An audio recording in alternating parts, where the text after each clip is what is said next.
ದಕ್ಷಿಣ ಕನ್ನಡ ಜಿಲ್ಲೆಯಲ್ಲಿ ಇತ್ತೀಚೆಗೆ ಹೆಚ್ಚುತ್ತಿರುವ ಕೋಮುದ್ವೇಷದ ಘಟನೆಗಳು, ಅಮಾಯಕರ ಮೇಲಿನ ಹಲ್ಲೆಗಳು ಆತಂಕಕಾರಿ ಬೆಳವಣಿಗೆಗಳಾಗಿವೆ ಎಂದು ಕರ್ನಾಟಕ ಸುನ್ನಿ ಯುವಜನ ಸಂಘ ದಕ್ಷಿಣ ಕನ್ನಡ ಜಿಲ್ಲಾ ಪಶ್ಚಿಮ ಸಮಿತಿ ಕಳವಳ ವ್ಯಕ್ತಪಡಿಸಿದೆ.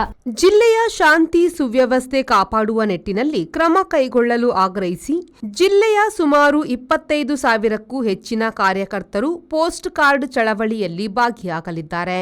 ಇನ್ನು ಅಭಿಯಾನದ ಅಂಗವಾಗಿ ಎಸ್ವೈಎಸ್ ನಾಯಕರು ಅಪರ ಜಿಲ್ಲಾಧಿಕಾರಿ ಮೂಲಕ ಮುಖ್ಯಮಂತ್ರಿ ಸಿದ್ದರಾಮಯ್ಯ ಅವರಿಗೆ ಮನವಿ ಪತ್ರ ಸಲ್ಲಿಸಿದರು.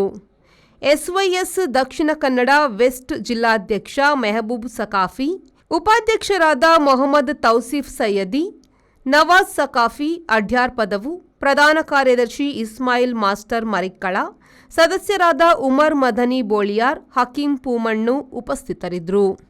ಕನಿಷ್ಠ 25,000 ಅಂದರೆ ನಮ್ಮ ಸಂಘ ಕುಟುಂಬದ ಎಸ್ವೈಎಸ್ಸಿನ ಈ ಒಂದು ಕಾರ್ಯಕ್ರಮದ ಜೊತೆಗೆ ಕರ್ನಾಟಕ ಮುಸ್ಲಿಂ ಜಮಾಯತ್, ಅದೇ ರೀತಿ SSFನ ನಮ್ಮ ಎಲ್ಲ ಕಾರ್ಯಕರ್ತರ ಜೊತೆಗೂಡಿ 25,000 ಕಾರ್ಯಕರ್ತರಿಂದ 25,000 ಅಂಚೆ ಕಾರ್ಡ್ಗಳ ಮೂಲಕ ಇಲ್ಲಿ ನಡೆಯುತ್ತಿರುವಂತಹ ವಿದ್ಯಮಾನಗಳನ್ನು, ಅದೇ ರೀತಿ ಇಲ್ಲಿ ಕಾನೂನು ಸುವ್ಯವಸ್ಥೆ ತರಲಿಕ್ಕೆ ಬೇಕಾಗಿ, ಸೌಹಾರ್ದಯುತವಾದಂತಹ ವಾತಾವರಣ ನಿರ್ಮಾಣ ಆಗಲಿಕ್ಕೆ ಬೇಕಾಗಿ, ಜನಸಾಮಾನ್ಯರು ಅತ್ಯಂತ ನೆಮ್ಮದಿಯಿಂದ ಬದುಕಲಿಕ್ಕೆ ಬೇಕಾಗಿ ಈ ಒಂದು ವಿಷಯದ ಬಗ್ಗೆ ನೇರವಾಗಿ ಮುಖ್ಯಮಂತ್ರಿಯವರಿಗೆ ಮನವಿ ಸಲ್ಲಿಸುವಂತಹ ಒಂದು ಯೋಜನೆಯಾಗಿದೆ ಈ ಒಂದು ಅಂಚೆ ಕಾರ್ಡ್ ಚಳವಳಿ. ಅದಕ್ಕಾಗಿ ರಾಜ್ಯ ಮುಖ್ಯಮಂತ್ರಿಯವರಿಗೆ ನಮಗೆ ಹೇಳಲಿಕ್ಕೆ ಇರುವುದು, ನಮ್ಮ ದೇಶದಲ್ಲಿ, ನಮ್ಮ ಕರ್ನಾಟಕದಲ್ಲಿ, ನಮ್ಮ ಜಿಲ್ಲೆಯಲ್ಲಿ ಇಂಥ ಅಹಿತಕರ ಘಟನೆಗಳು ಅನೇಕ ಬಾರಿ ಅನೇಕರ ರಾಜಕಾರಣಿಗಳ ನಾಯಕರುಗಳ ದ್ವೇಷ ಭಾಷಣಗಳ ಮೂಲಕ ಮನುಷ್ಯರು, ಜನಸಾಮಾನ್ಯರು ಪ್ರೇರಿತರಾಗಿ ಪರಸ್ಪರ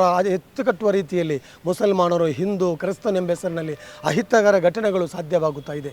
25,000 ಕಾರ್ಯಕರ್ತರಿಂದ ಅಂಚೆ ಕಾರ್ಡ್ ಚಳುವಳಿ ಕಾರ್ಯಕ್ರಮ ಹಮ್ಮಿಕೊಂಡಿದ್ದು, ಅದೇ ರೀತಿ ಅದರ ಭಾಗವಾಗಿ ನಾವು ಇವತ್ತು ಜಿಲ್ಲಾಧಿಕಾರಿಗೆ ಮುಖಾಂತರ ಮುಖ್ಯಮಂತ್ರಿಗೆ ನಾವು ಒಂದು ಪತ್ರವನ್ನು ಕೂಡ ಕೊಡ್ತಾ ಇದ್ದೇವೆ. Bureau report, V4 news, Mangaluru.